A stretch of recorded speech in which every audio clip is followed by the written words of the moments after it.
My uncle spent 3 years telling this family I had no claim to anything. So why did he drive to the county courthouse and swear, under oath, that I exist? He did it 2 months before he sold the house. My name is Delia, and that house is why you are here. My grandmother left that house and the 6 acres to my father in one sentence in a will she signed in 2009. My father died in 2019.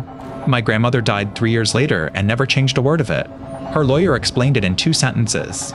A gift to a person who dies before you fails, and this will make survival a condition in writing, so the gift failed. He was right. So was the next lawyer, and the one after that. I asked 4 of them over 3 years. They all said the same thing. The condition was express, and there was nothing in that will for me. So hold on to one thing, because it is the whole story. In April of 2023, my uncle paid to record a sworn statement at that courthouse saying my father was survived by 1 child. Ask yourself why a man who owed me nothing would pay to write that down. He did not do it out of guilt. He did it because he had to, and because he did, I own the house. You probably think this is a story about a forged document or a hidden page. It is not. Every document in it is real, and every lawyer who read them was correct. My grandmother was named Opal. She grew up in that house and she died in it in November of 2022 at 91 years old. She had 2 sons. My father was the older, and my uncle Curtis the younger. In 2009, she sat in a strip mall office and signed 4 pages. The 3rd page gave the house and the 6 acres on Ashgrove Road to my father, if he survived her. The 4th page gave everything else to my uncle. Everything else came to $41,000 when she died: savings, a certificate, a truck, and the contents of the house. My father died in March of 2019 of a heart attack in a hospital 40 miles from that kitchen. He was 62. My grandmother lived another 3 years and 8 months. She talked about that house constantly and never opened the will again. That is the entire set of facts. Nobody disputes any of it, and nobody ever has. My uncle opened the estate in January of 2023. He filed as executor, and the court appointed him in 20 minutes. His lawyer's letter reached me 6 weeks later. It ran to 2 paragraphs, and it was, I want to be precise about this, completely accurate. The letter said the 3rd page conditioned the gift on survival. It said my father had not survived her. It said the gift failed and the house passed under the 4th page instead. I took the letter to a probate lawyer in the county seat. He read it twice and told me it was right. I took it to a 2nd lawyer in the city who charged me for 40 minutes and said the same. Then a free clinic at the county bar, twice. 4 lawyers, 3 years, and 1 answer. A gift to somebody who died first fails, and this will said so out loud. Every one of them was correct, and I did nothing because of it. Here is what took me 3 years to see. Every one of them answered the same question, and it was the question I asked. I asked whether the gift failed. All 4 of them said yes. Not one of them was asked the second question, and there is always a second question. When a gift in a will fails, something still has to happen to it. It does not evaporate. Somebody takes that house, and the law has to name who. My uncle's answer was that it fell into the 4th page, which was his. That is the ordinary answer, and it is usually right.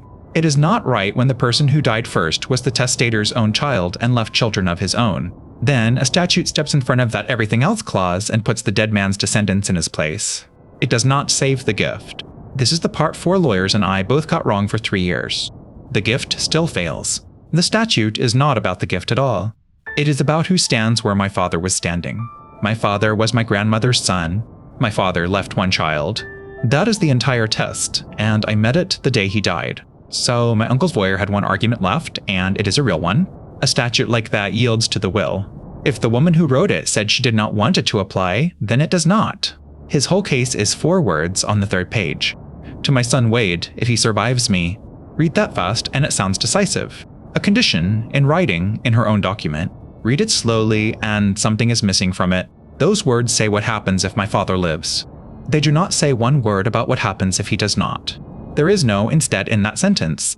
That is not a technicality, it is the whole rule. Bare words of survival restate a condition the law already imposes, and a will that restates the law has not overridden anything.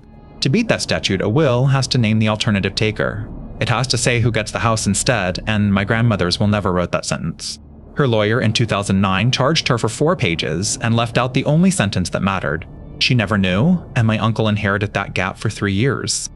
Knowing all of that is worth nothing by itself. I had no money for a lawsuit and no document with my name on it. What I had was a fact about how houses get sold, and by February of 2023, my uncle had a buyer. He signed a contract that month, and the price written on it was $98,000. A buyer does not hand over that kind of money for a promise. A buyer buys title insurance, and an underwriter has to look at the chain of ownership. That chain had a hole in it exactly where my father was. The record said the house went to a man who was already dead. An underwriter cannot insure over that on an executor's word.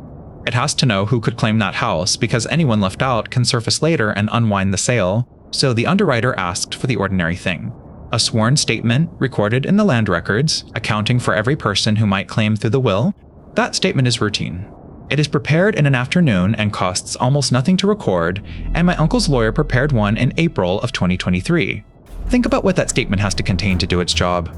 It has to establish that my grandmother died and that she left a will. It has to establish that the man named on the third page died before she did. Without that fact, there is no reason the house is not simply his. And then it has to answer the question that fact creates. Underwriters have been burned on this point for a century. A dead beneficiary is the most common way a hidden claimant appears 4 years after a closing. So the form asks it directly, did the person named in the will leave descendants, and if he did, name them? My uncle answered it. He had to, because a sworn statement that leaves out a living descendant is worth nothing to an underwriter, and he knew there was one of me. On the 11th of April 2023, at that counter, he swore it and paid $28 to put it in the permanent land records of the county. His statement says my grandmother's son died in 2019, and that he was survived by one child, and it gives my name. He needed 2 facts to be true to sell that house. My father was my grandmother's son, and my father died leaving a child. Those are the only 2 facts the statute needs. Those are the same 2 facts. Not similar facts, not facts pointing the same direction. What he had to prove to close the sale, and what I had to prove to take the house are one sentence, and he wrote it. Nobody hid this from me. It has been sitting in an indexed public book, searchable by his own last name, since the spring of 2023. It cost me nothing to find. The sale closed in June of 2023. My uncle took the $98,000, and he already had the $41,000 from the 4th page, and he had every reason to believe it was finished. I wrote to him in the spring of 2024 after a clinic volunteer used the word instead in a sentence and I could not sleep. His lawyer wrote back in 4 sentences. The letter says the will conditioned the gift on survival. It says my father did not survive. It says the property passed under the 4th page. And then it closes with the sentence that ends him. There is no instrument of any kind naming you as a taker of that property. That is what it says, and every word of it is true. No instrument names me. A statute is not an instrument. It does not have to be signed, it does not have to be recorded, and nobody has to have wanted it. A statute needs 2 facts and nothing else. It needs the relationship, and it needs the child. There is no reading of his letter that saves him, because both facts are already sworn, recorded, indexed, and paid for. He is the one who proved them. He proved them in the one place a court will not let him take them back. And he did it because a stranger with a checkbook required it first. A sworn recorded statement is not a letter he can rewrite. He cannot say now that he was mistaken about whether his own brother had a daughter, because the buyer relied on him and paid for the house on that basis. If he says it was true, I take the house. If he says it was false, he swore a false statement to sell real property, and the sale itself starts coming apart. There is no third answer, and he chose which of the 2 he was giving 14 months before I ever wrote to him. Here is the part I go back to. There was no version of that afternoon that helped him. If he leaves my name off, the underwriter refuses, the buyer walks, and the house sits there being mine. If he puts my name on, the sale closes and the record hands me the house. The only way to lose that house was to sell it, and the only way to sell it was to prove I was standing there. It did not go to trial. It went to a 40-minute meeting in a conference room because once his own lawyer pulled the recorded statement, there was nothing to argue about. The buyer keeps the house. That is what title insurance is for, and I was never going to take a home from a family that paid for it honestly. What my uncle owes me is what the house was worth, and that number is the one he wrote on the contract himself. I have thought about whether he understood what he was signing. I believe he did not. I believe he read it as paperwork, and paperwork is what most of an estate is right up until one line of it is the only line that matters. My grandmother's will named who takes that house. It never named who takes it instead. That missing sentence is the whole estate.